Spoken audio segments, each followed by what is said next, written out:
Welcome to Ask the Experts, where each week we talk to people in the industry to get the inside word on what's happening right now and what that means for the tactics you should use to make the most of your money. This week I've partnered up with realestate.co.nz, who's kindly lent us their expert Vanessa Williams, and we're talking about what you need to know before you sell your house so that you can be the smartest seller out there. Making Sense is partnered with realestate.co.nz to get you the info you need in today's market. Property hunting can be a bit of an emotional roller coaster with its fair share of stress. That's where realestate.co.nz comes in. They've been helping Kiwis buy, sell and rent since 1996, and their app is designed to make it easier and faster. What sets them apart? Flexibility. Realestate.co.nz gives you so many ways to search and so much information to help you make decisions. Realestate.co.nz. Download the app today. Before we get into it, Making Sense is stoked to be supported by Kiwibank. We've teamed up to bring you insight directly from their people, the experts who live and breathe this stuff every day.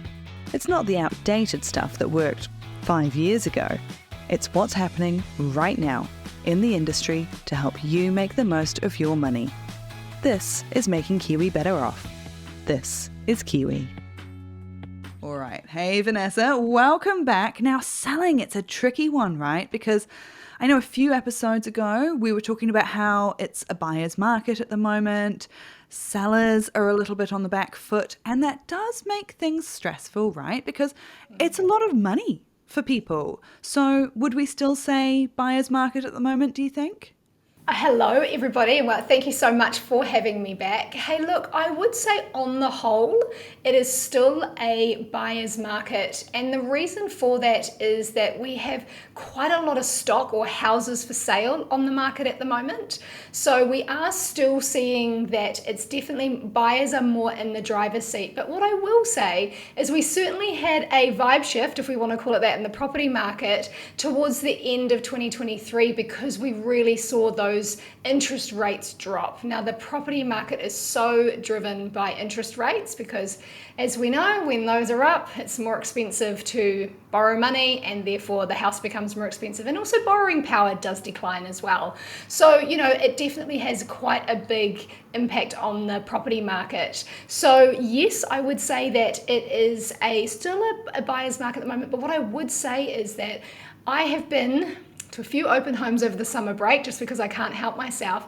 And look, there are still some really great properties out there that are selling. I spoke to one of our top real estate agents actually in Tauranga from where I'm from, and he had a house for sale, really great first home buyer home with 8 offers on the market. So, there's certainly good properties that are selling with realistic vendors, but on the whole, with all the houses we've got available at the moment, it's still probably more of a buyer's market than a seller's, but I would say it could be shifting. Interesting. Okay, so if someone's hearing all of that and they're thinking, well, that's all well and good, but I need to sell, no matter what's going on, got to sell, where do you start to lay some good groundwork on this? Start by doing your own research. So you might say, maybe we'll sell in 3 or 6 months. I mean, if you have to sell quite quickly, you might want to dive in with experts really quickly. But if you're sort of thinking, right, 2025 is the year, actually, we do want to sell our house this year. We don't really have a preference on when, but we do know we want to move this year because we need to upsize or downsize or whatever it might be. Start your research today. Get yourself au fait with the different terminologies. I know we've sort of spoken a bit about what's the difference between an asking price and a selling price and how much do they marry up. Start to understand your neighborhood and what is in your neighborhood, how many properties are for sale, especially ones that are around either your age of property or, more importantly, your number of bedrooms and bathrooms, because that will give you a bit of an indication of what your competition's like. Well, how many 3-bedroom, 2-bathrooms are there in my suburb? where does mine fare on that? Is it quite more well-specced, or actually are we probably in the lower end of the market? And then just start to do your research yourself around those prices, either online. You can read the news, and I know I have said before as well, grab the property headlines, read the article, but then also dig a little bit deeper into where that data came from and see if you can find anything that's specific to you, your neighborhood, or your area, or type of house. But I would say, if it's not an emergency quick sale, is I would start by doing your own research first. And then when you go and chat to a real estate agent, you've already got a bit of a baseline that you can help ask informed questions to that expert to help you then again better understand the market. All right, so walk me through how that might look in reality, because obviously, pretend you don't have your job, because obviously you have so much wonderful data at your fingertips. But if you were in a different job and you were thinking, okay, I need to start researching, I want to see other houses in the areas, especially ones that are similar sort of age properties, similar sort of stats, where do you go to find that sort of info and keep track of it? How can you do that? Fabulous. So shameless plug for realestate.co.nz, but in the top bar of our website there is Market Insights, and you can go there, type in your suburb, and you'll find everything from the number of properties to the price over 10 years, over 3 years, over 1 year. It will also tell you sales versus asking versus how many properties are even in that area for rent and what the median rent is. So if you're looking at an investment as an example, then that's a great place to go. So there is data there at a suburb by suburb level, and there is heaps of it. It's actually really easy to digest there. The other place I would go is that in your area, I know we've spoken about this before, but just go and be nosy at open homes. I still think that's a really great way to understand your market, understand what's happening, and also get to know some local real estate agents too, because, at some point you're going to want to get some real estate agents into your living room to chat about marketing your property. So what you want to do is perhaps go and see how they're presenting quite a few of the listings in and around the area, and ask them for any local sales data that they might have on specific properties or any other additional information. Most times real estate agents are really happy to give you quite pointed on the ground information. And as I said, news sites are a really great place to just start, especially if you're wanting to get a bit of a vibe check on what's happening on the total market. That's a really good place to sort of get started as well. Love it. Okay, that's really good stuff. One of the other things as well, I mean, when it comes to the actual selling, one of the first things you do to actually get moving is pick a real estate agent. And there are billboards everywhere. What is it with real estate agents and having those enormous billboards right on the side of the motorway? They love it. And there's billboards everywhere from various people telling you that they are the best and they've won all these awards and they're so great. How do you actually figure out who's good and who's not? Yeah, that's a great question as well. So the way that I look at it is you have a unique suburb in New Zealand. I think there's over 5,000 suburbs in New Zealand. And I would find someone who knows a lot about your suburb, about your area, about the kind of community that you're in. The second thing I would do is you've probably got a property that's quite unique. So the property is a spectrum. We have first home buyer houses right through to very luxurious, beautiful properties. Somewhere in the middle, we also have 5-bedroom homes, which could be good for, say, 2 types of family members versus a 1-bedroom home with let's call it a half bedroom that's utilized for more a podcast studio. And so think about what it is, the type of house that you've got. And when you're getting a real estate agent into your living room, ask them specific questions that relate to the location of your property and also the type of property that you've got. Because you've got to remember that they're kind of coming in and it's basically a job interview for them. So if you think about it like a job interview, like, right, I'm employing this person because I want them to take my biggest asset and, really find the best person to buy it. So don't be afraid to interview your real estate agents. I always do recommend, and some people this has been a really interesting question for me. I actually said it at a barbecue over summer. I'd get at least 2 or 3 in, and most people around the table went, what? 2 or 3, or wouldn't you feel like you were kind of, being a bit unfair to the first one? They said, well, no, this is a really big investment. You want to make sure that you feel like you're going to have a really open, honest, clear communication chat with this person, because not only is it quite expensive to sell your house, but you do pay for what you get and you want them to work really hard for you. So I would always recommend getting 2 or 3 in there, asking them some, think about it like a job interview. And then also what I really love is ask them around, what properties have you sold like this one recently? Yes. And the reason I say that is because hopefully they've got a big pool of buyers that missed out on that particular property, or at least they know of some buyers who are interested in your specific property because they just sold one very similarly. Yes, that's a brilliant tip there. And I think it's funny, isn't it? Because we tend to get squeamish when we're the ones who are paying someone for their time. Oh, I can't waste their time. And as someone who knows a lot of real estate agents, let me tell you, they get this all the time. They absolutely know that people want to find the best person to sell their house. They're very used to coming in, giving you their 2 cents, and then sometimes it works out, sometimes it doesn't. That is all part of the job for them. I have yet to meet a real estate agent who is offended by that process. So I hope that puts everyone's mind at ease. If you're looking for property, start with realestate.co.nz, New Zealand's longest standing property site. They've been dedicated exclusively to property since 1996. That's even before Google. Whether you're buying or renting, no other property site gives you as much information. The Market Insights feature lets you view the median asking, sale and rental prices in a suburb for over 1, 3 or even 10 years. Want to know what a property is worth? The estimated sale price range uses the latest sales figures from the real estate industry. Scroll to the bottom of a property listing to discover what it sold for in the past, the council valuation, and what you can expect to pay for it, even before you view it. Become the property expert. Download the realestate.co.nz app and make informed decisions fast. Life is full of ups and downs, so no matter what your everyday looks like, Kiwibank has the products and services to help you manage your money your way. To find out more, head to kiwibank.co.nz. This is making Kiwi better off. This is Kiwibank. Marketing.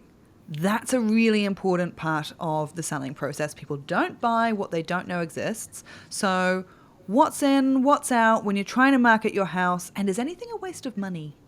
So you definitely cannot sell a secret. I tell this to people, it's like, I want to sell my house, but I don't want to spend money on marketing. And I think, my goodness, really? You want your most prized possession, typically, to look in its best light with the best amount of exposure so that you can find not only a perfect buyer, you want kind of a few, so hopefully you can get into a point of negotiation.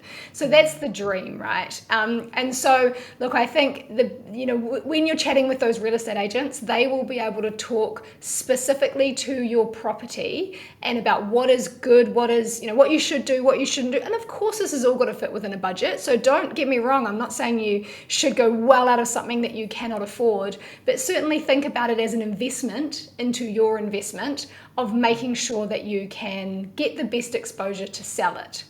Now, to your question about when do people waste money? The biggest time I have seen people waste money is that they will get a real estate agent in, let's say 3 real estate agents in, and they pick the real estate agents that's saying that they're going to sell their property for the most money.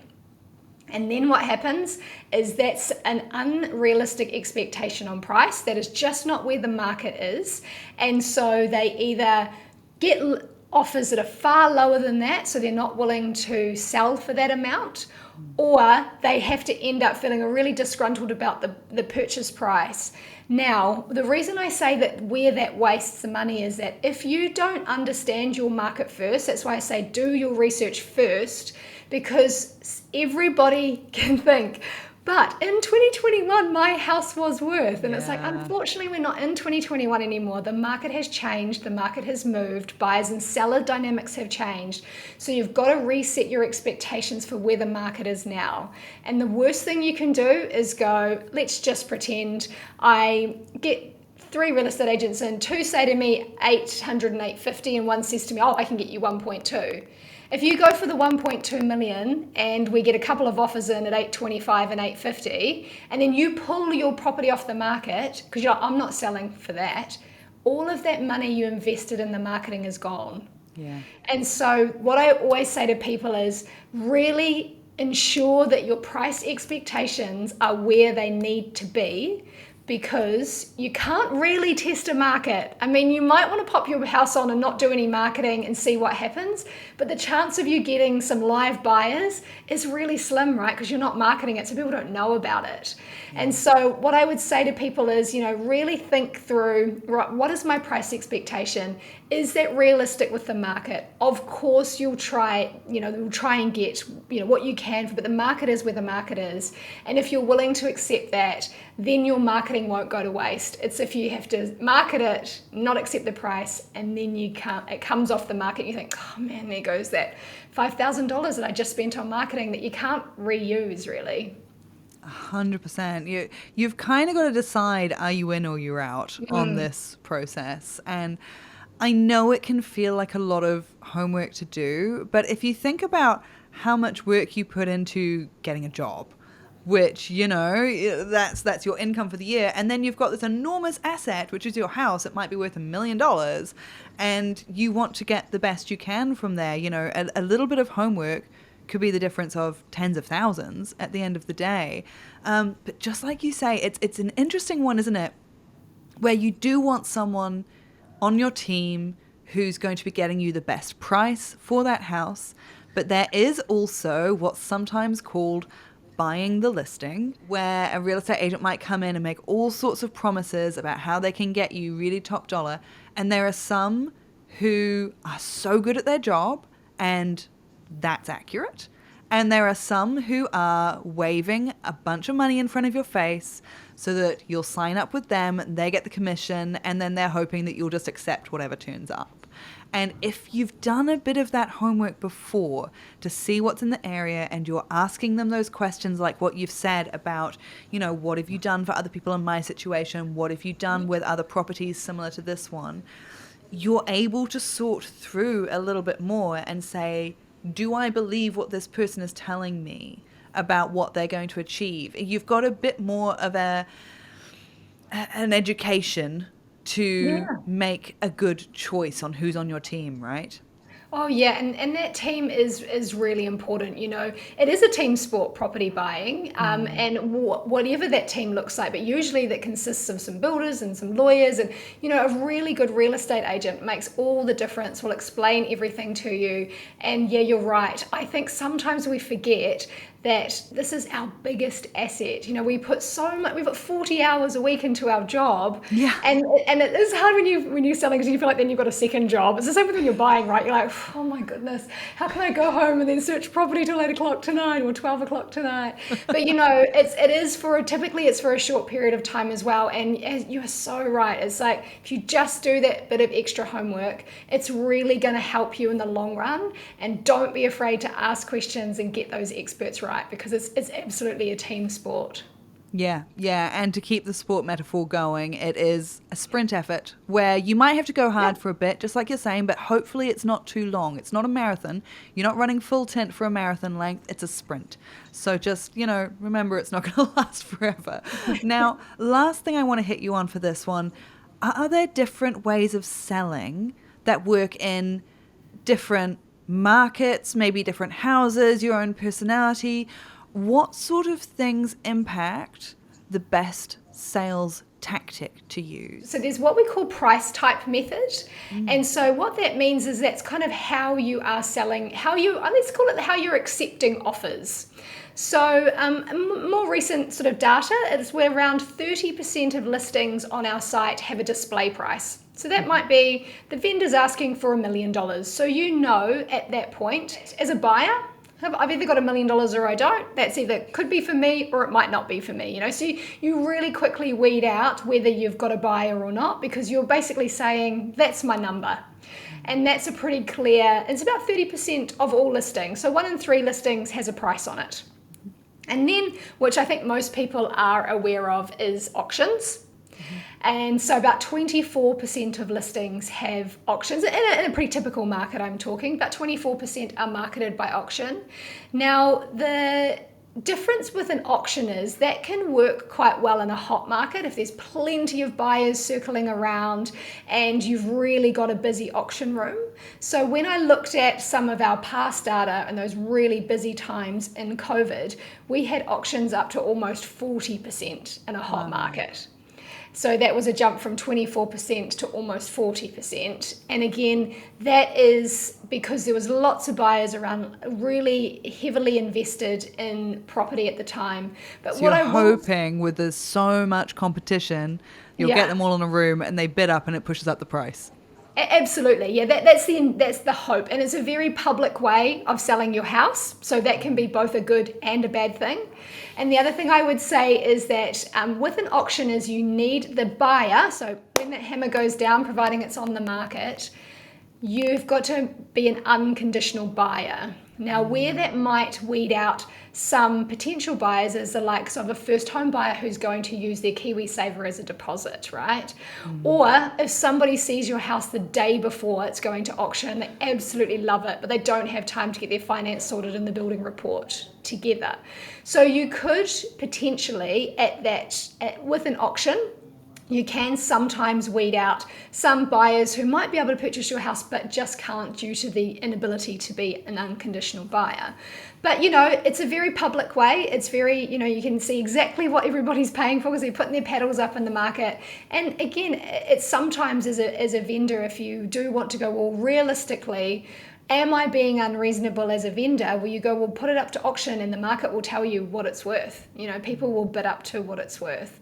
So there's a few pitfalls. And look, you've got to be the type of person that wants, I think everybody gets nervous at an auction, and so, be honest with your real estate agent. If that's not for you, then that's okay too. Ask the questions around it and get a bit more of an understanding. But the third probably sort of biggest group is by negotiation. And this is about 20% of listings again, so about 1 in 5. And that really means that, look, we're open. Put an offer on the table. It's not public. We can put it in an envelope and we can discuss it with the vendor, but that's really is where it becomes a negotiation. And again, as a vendor, you might, we'll just go back to my example before when I was saying, 800 and 850, and then one real estate agent said 1.2. I went in and went with that top real estate agent. Well, if the 800 and 850 came in an envelope as a negotiation, it really tells you where the market is. And anyone can put in a negotiation as well. So whether you're a first home buyer, or you might be able to say, look, I put this offer on the table, but I still really need to do the building report because I just haven't had time to do it in the last 24 hours. So there's a little bit more flexibility in that way. It's not so public. It can be a little less nerve-wracking, but it is always exciting when you get the real estate agent's number pop up on your phone and they go, right, we've got an offer. I'm coming over for a cup of tea this afternoon and we're going to talk through what it is, So there's different methods. And as I said, when you are selling, again, when you're interviewing your real estate agent, talk to them about how they would recommend selling your type of house with your type of personality, what you're comfortable with, and really, make sure you ask lots of questions around it. And there's lots of information online as well that you can read about the different sale methods as well. But your property expert or your real estate agent will be able to help you out with that. Yeah. And when you find someone that's good, boy, are they helpful. I remember when we were selling our first home, and the agent that we went with described it as a Marmite house. So some will love it, some will hate it. And he said, look, we're gonna try and find 2 people that love it and then make them fight. And that's all we need. 2 people that love it, and they are going to really love it. And he was right. He did a great job. And so that was a really good experience for us. He was a very experienced agent. And he didn't necessarily promise us the highest price, but I think he definitely got us there at the end by the time he found those two people who absolutely loved it. So thank you so much for all of those tips and tricks there, Vanessa. That's Vanessa Williams from realestate.co.nz giving us the inside word on how to be the smartest seller and hopefully sell that asset that you've got for the most that you can. If you have more questions on this or anything else to do with money, send them through. This one, again, was based on listener questions. I've been getting quite a few slightly stressed sellers getting in touch with me, so I hope this helped. If you have more questions, we can answer them in a future episode, so send them through. You can find me on Facebook, Instagram, TikTok as Frances Cook NZ. Also heaps more money content on there for you. Don't forget to subscribe to Making Sense so you get even more tips and tricks with your money. Until next time, have a great day.